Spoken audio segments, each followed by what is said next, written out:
번 진심으로 환영하고 축복합니다. 옆에들 한번 보시고요. 우리 자녀분들 한번 얼굴 한번 보시고 축복해 주시기 바랍니다. 사랑하고 축복합니다. 진심으로 환영합니다. 반갑습니다. 네, 가족분들 모두 나와주셨습니다. 네, 고맙습니다. 오늘은 우리 민족 고유 명절, 우리 민족의 고유 명절 추석 한가위입니다. 또 오늘은 우리가 공동기도문을 함께 공동한 대로 구세군의 인신매매 반대 주일로 그렇게 지키고 있습니다. 유엔이 발표한 자료에 의하면 매년 세계적으로 80만 명의 인신매매 피해자들이 생기고 있다고 합니다. 80만 명이라고 하면 여러분 감이 오시나요? 80만 명은 아주 큰 도시를 말해요. 그래서 광역시가 되기 전의 도시, 우리나라 인구수로 보니까 한 청주의 인구수가 80만 명 정도 됩니다. 그리고 지금까지 이들 중에 무려 2,700만 명이라는 많은 사람들이, 우리나라 남한의 인구가 5,200만 정도니까 절반에 육박하는 그런 수많은 사람들이 세계 곳곳에서 지금도 어떻게 노예처럼 살아가고 있다는 사실, 여러분 감이 오시나요? 느낌이 오십니까? 우리는 현대판 노예제인 이 인신매매 피해자들을 위해서, 그들의 치유를 위해서, 회복을 위해서 기도하는 것뿐만 아니라 이들을 통해서 경제적인 부를 얻으려는 사람들, 재정적인 이득을 보려는 사람들의 변화를 위해서 기도해야 될 줄 믿습니다. 다 함께 이사야 42장 22절 말씀을 읽겠습니다. 다음 장으로 한번 보여주시기 바랍니다. 저기 작동을 하네. 네. 이사야 42장 22절 말씀 함께 읽겠습니다. 시작! 이 백성이 도둑맞으며 탈취를 당하며 다 굴속에 잡히며 옥에 갇히도다. 노략을 당하되 구할 자가 없고 탈취를 당하되 되돌려주라 말할 자가 없도다. 아무도 인신매매에 대해 말할 자가 없을 때 이 땅에서 인신매매가 사라질 수 있도록 우리는 말할 수 있어야 합니다. 내가 인신매매를 하지 않았다고 상관없는 게 아닙니다. 우리는 인신매매뿐만 아니라 인신매매에 동조하는 일을 결코 기회해서는 안 됩니다. 여러분 도시의 밤거리를 나가보십시오. 도시의 밤거리에 온통 인신매매에 동조하는 일들이 벌어지고 있지 않습니까? 비록 시작은 미약할지라도 구세군이 이런 일들과 맞서 싸워야 할 줄로 믿습니다. 구세군이 앞장서서 사회를 정화하고 약자를 도와주는 일에 우리 모두가 합심하여 동참해야 될 때입니다.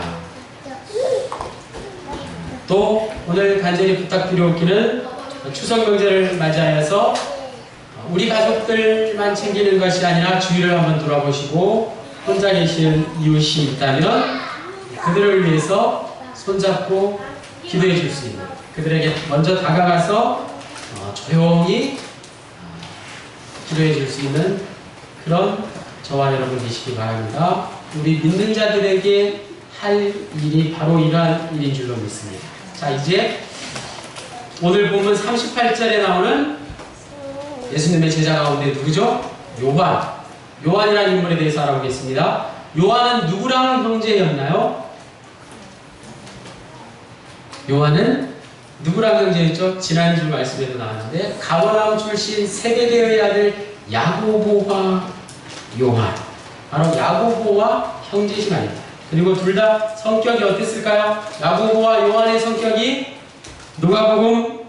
마가복음 3장 17절에 보아노게 곧 우레의 아들, 우레, 천둥이라는 말입니다. 성격이 우레와 같다는 것, 천둥 같다는 것은 천둥 치는 것처럼 말을 한다는 것, 목소리가 매우 크다는 것을 의미합니다. 누가복음 9장에 보면 두 형제의 성격이 그대로 잘 나타나 있습니다. 다 같이 누가복음 9장 52절에서 53절 말씀 읽겠습니다. 사자들을 앞서 보내심에 그들이 가서 예수를 위하여 준비하려고 사마리아인의 한 마을에 들어갔더니 예수께서 예루살렘을 향하여 가시기 때문에 그들이 받아들이지 아니하는지라. 어떤 상황입니까?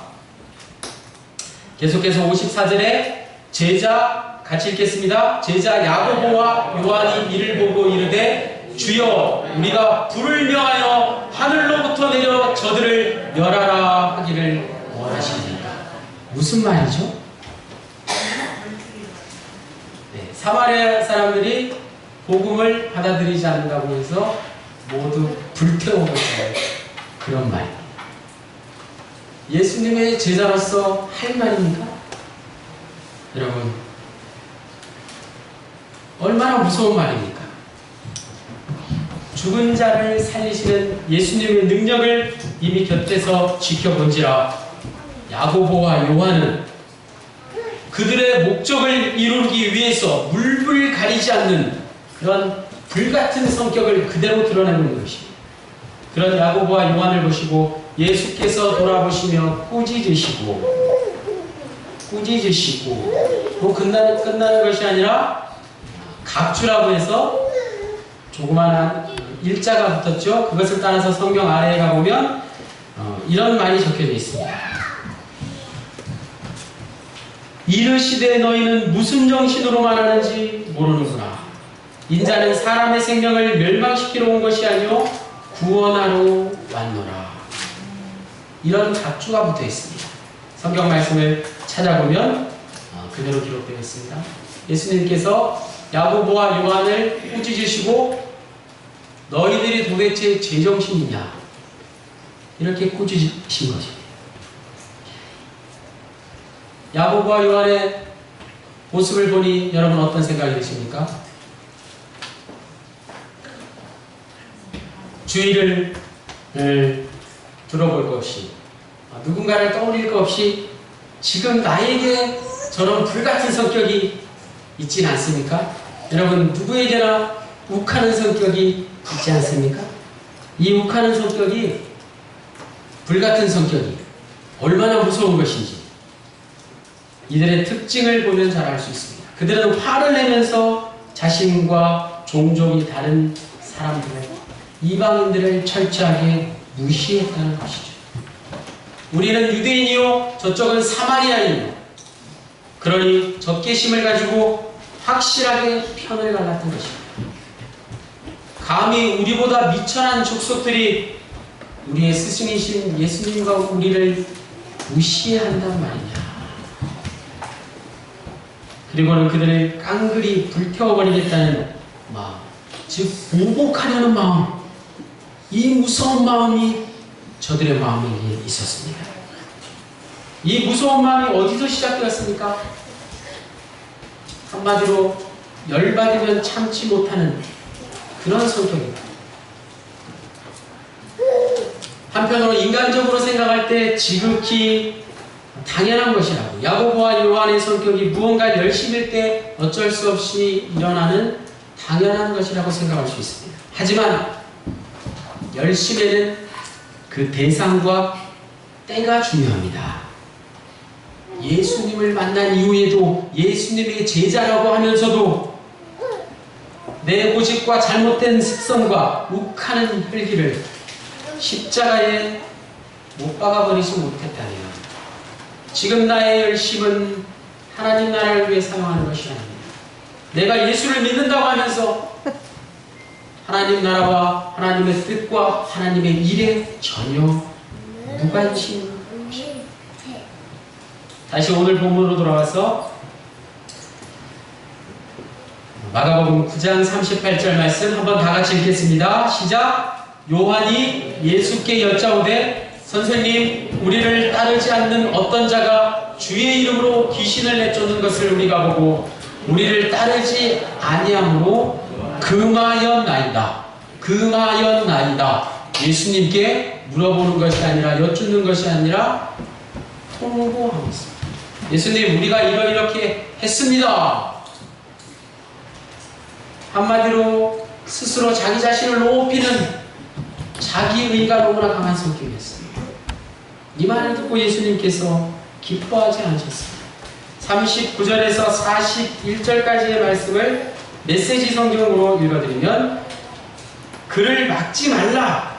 내 이름으로 선하고 능력 있는 일을 하고서 바로 나를 깎아내릴 사람은 없다. 그가 적이 아니라면 곧 우리 편이다. 누구든지 내 이름으로 너희에게 물 한 잔만 주어도 그는 우리 편이다. 하나님이 반드시 알아주실 것이다. 그리고 오늘 말씀 가운데, 오늘 본문 말씀 가운데 가장 중요한 42절 말씀을 다 같이 읽겠습니다. 시작. 또 누구든지 나를 믿는 이 작은 자들 중 하나라도 실족하게 하면 차라리 연자맷돌이 그 무게 메어 바다에 던지는 것이 나으니라. 오늘 말씀의 제목이 무엇인가요? 작은 자를 실족해 말라. 오늘 말씀의 핵심이자 키워드, 그것은 바로 나를 믿는 이 작은 자들입니다. 그리고 우리에게 주시는 말씀은 그들을 실족해 말라는 것입니다. 그들을 실족해 하면 곧 죽음이라는 거예요. 연자맷돌에 목을 메어 바다에 던져지는 것은 죽음이지 않습니까? 그뿐만 아니라 내 손과 내 발과 내 눈이 범죄하면 다 찍어버리고 빼내버리라는 무서운 얘기가 계속해서 이어지고 있습니다.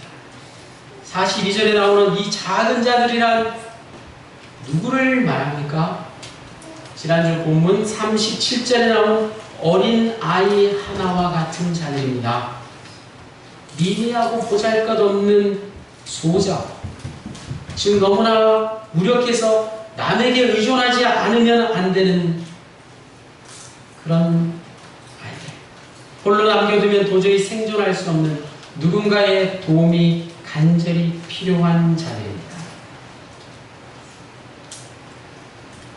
단순히 어린아이들만을 뜻하는 것이 아니라 예수 믿는 사람은 교회 안에 있는 작은 자들을 실족해 해서는 안 됩니다.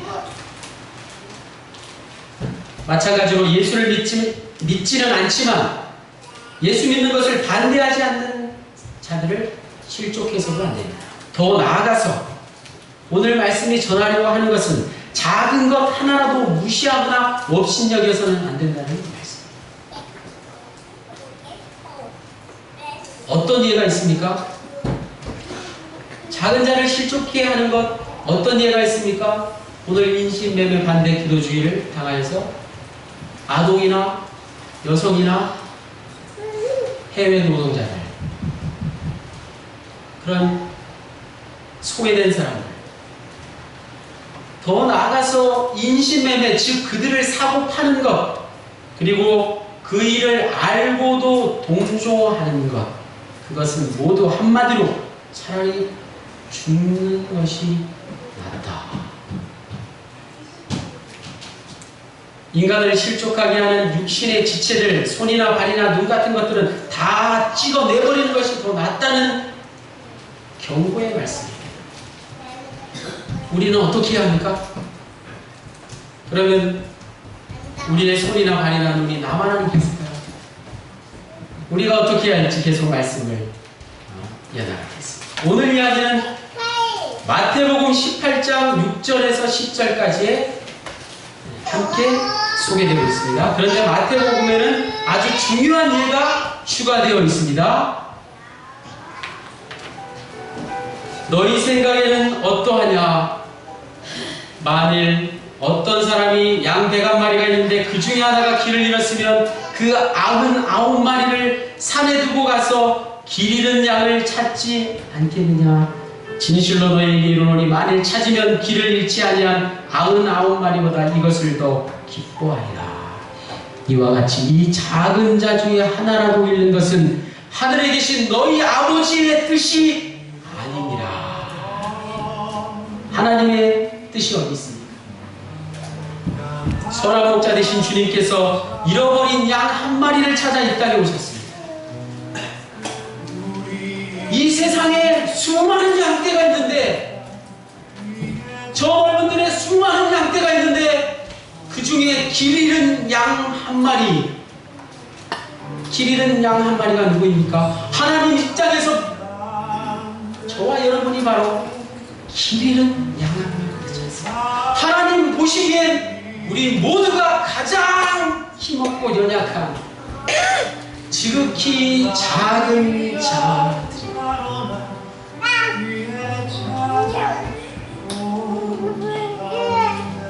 하나님 아버지의 뜻은 나같이 아무리 작은 자 하나라도 잃는 것을 원치 않으십니다. 이 중에 단 한 사람도 잃는 것을 원치 않으십니다. 우리 모두가 하늘 아버지 집에 영원히 함께 거하기를 간절히 바라는 것입니다. 우리 모두가 한 사람도 빠지지 않고 모두가 저 영원한 나라 하늘나라의 천국에 들어가기를 간절히 바라는 것입니다. 여러분, 이것이 하나님의 뜻, 아버지 하나님의 뜻, 여러분을 향한, 여러분 한 사람 한 사람을 향한 아버지 하나님의 뜻입니다. 할렐루야. 오늘 주제와 비슷한 이야기가 구약 성경에도 나오는데, 다같이 민수기 11장 24절에서 26절 말씀을 같이 읽겠습니다. 화면을 보시면서 시작.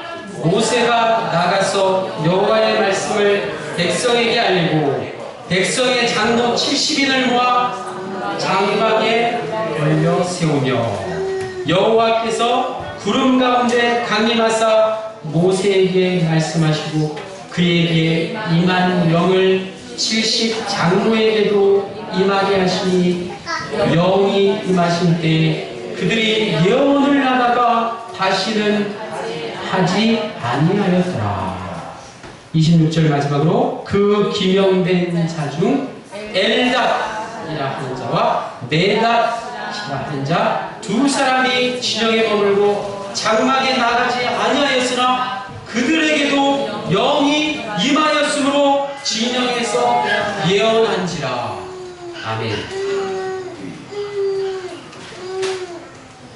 모세가 이스라엘 백성들을 도저히 혼자서 감당할 수가 없게 되었습니다. 너무나 힘이 들어서 하나님께 간구한 결과 70인 장로를 세우라고 하나님께서 명하셔서 그대로 장막에 둘러세웠더니 하나님의 영이 모세뿐만 아니라 70인 장로들 모두에게 임하였습니다.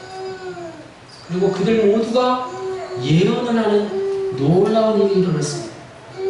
그런데 그 중에 두 명 누구?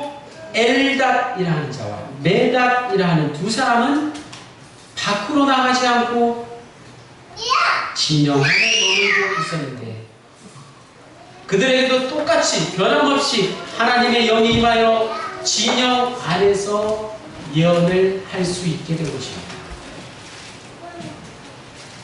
27절 28절 한 소년이 달려와서 모세에게 전하여 이르되 엘닷과 메닷이 진중에서 예언하나이다.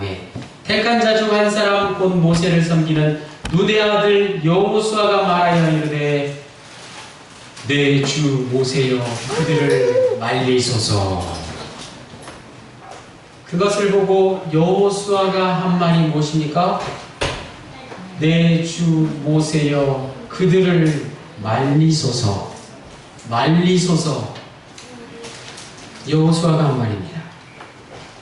여호수아의 성격도 오늘 요한과 다를 바가 없었습니다. 우리가 잘 아는 여호수아 장군도 요한처럼 보잘것없는 작은 자였던 것입니다. 그런 여호수아를 보고 모세가 이르기를 29절 말씀 다 같이 읽겠습니다. 시작. 모세가 그에게 이르기를 내가 나를 두고 시기하느냐? 여호와께서 그의 영을 그의 모든 백성에게 주사 다 선지자가 되게 하시기를 원하노라. 하나님 아버지께서는 모세와 그 앞에 나온 자들만 예언하는 것을 원치 않으셨습니다. 모두가 하나님의 영이 임해서 예언하기를 원하셨던 것입니다. 여호수아가 저런 말을 했는데, 모세에게 감히 시기하는 말을 했는데, 여호수아가 어떻게 되었나요? 모세의 후계자가 되어서 저 이스라엘 백성들을 이끌고 가나안 땅에 들어가게 되는 놀라운 일을 이루어내지 않았습니까? 오늘 이 사건을 계기로 그의 마음속에 큰 찔림이 있었던 것입니다.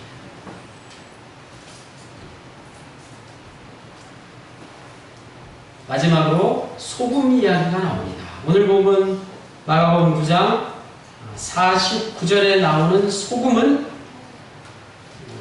쳐진 물건은 오래 보존된다고 합니다. 먹는 소금 이전에 물건에 소금을 뿌렸던 것입니다. 그래서 그 앞절에 나오는 지옥에 들어간 자들은 영원히 고통을 받는다는 것.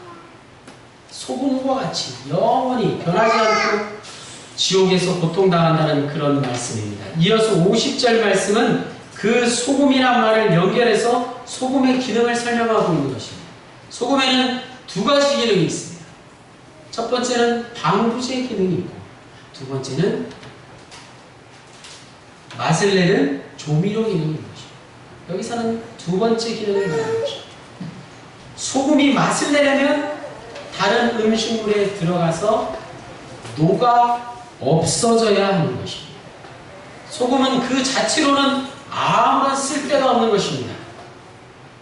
그러나 그 맛을 고스란히 남겨둔 채 녹아져 사라져 없어진 죽어버린 소금, 이 소금이 바로 산재물인 것입니다. 그러므로 오늘 말씀의 모든 해답, 모든 솔루션이 이 말씀에 있습니다. 로마서 12장 1절 말씀 다 함께 읽겠습니다. 시작. 그러므로 형제들아, 내가 하나님의 모든 자비하심으로 너희를 권하오니 너희 몸을 하나님이 기뻐하시는 거룩한 산제물로 드리라. 이는 너희가 드릴 영적 예배라. 우리의 몸이 어떻게 되야 된다고? 산제물이 되어서 영적 예배를 드려야 하는 것입니다. 자기 몸이 죽어서 그 맛을 살려내는 것입니다. 소금과 같이 배추를 있는 그대로 가져와서 그대로 어떻게 김치를 담글 수 있습니까? 소금을 뿌려야 합니다. 소금을 쳐야 합니다. 마찬가지로 예수 믿는 우리는 우리의 이 모난 성격에 반드시 소금을 뿌려야 하는 것입니다. 나아가서 모든 인간관계에 소금을 뿌려야 합니다. 소금을 쳐야 합니다. 나의 옛 고집, 나의 옛 신념,